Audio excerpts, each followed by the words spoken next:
Hi Mark, I'm just going to go through your email from the points you made this afternoon. So it's the question of is that how it should feel playing tennis? Should I be trying to brush the ball, or is that an exaggeration? No, it's definitely not an exaggeration. You should be brushing the ball. The velocity of the stroke comes from the horizontal motion.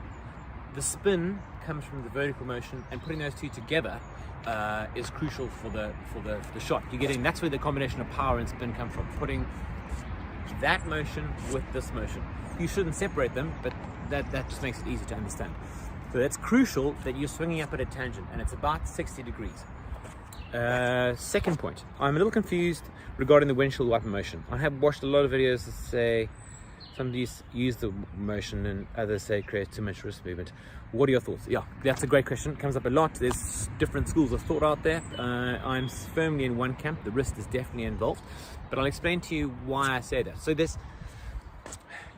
some people say you can create, so that's the windshield wiper. It's the windshield wiper, but it's on the side, right? Some people say that motion is created, how do we do that? It's just by long axis rotation of the arm. I'm not using my wrist there, I'm doing that, right? Some people say that's how you create the windshield wiper. Others say you can use your wrist in that motion as well. And that's the sort of ulnar to radial deviation. You see my arm is kind of straight, but I've actually managed to move my wrist this amount, right? But if I add in the long axis rotation, I can do a lot more. So there are two things there. There's ulnar to radial deviation in the hand. That's the wrist. That's the wrist movement. Then there's long axis. That is the long axis rotation of the forearm. So the elbow's below and it finishes out to the side. You've turned the arm over. So I believe in using both of those two things together. But some will say the wrist is locked and you can get topspin from a sort of a half windshield wiper without your wrist. I don't believe that, but there are people out there that do. And then there's the others that believe tennis is a sport which involves extension, where you're hitting through the ball, which is complete. I mean, I feel that is complete nonsense, and I'll send you a video that just shows you how untrue that is.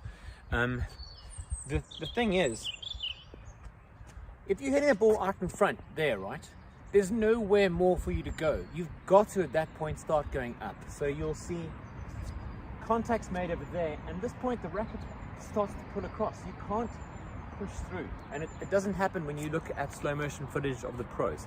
So I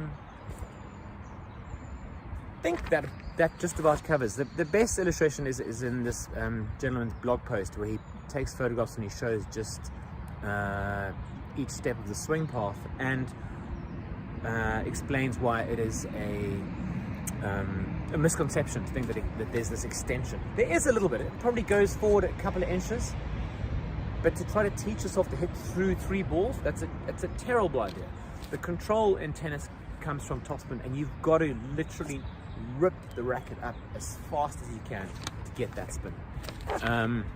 Look, I'd happily do a FaceTime call with you, and we can talk about it, and with the TopspinPro you can get yours out. I can see what you're doing, and we can cover that way. Happy to do that too. But let's see if this response helps. Yeah. Good luck.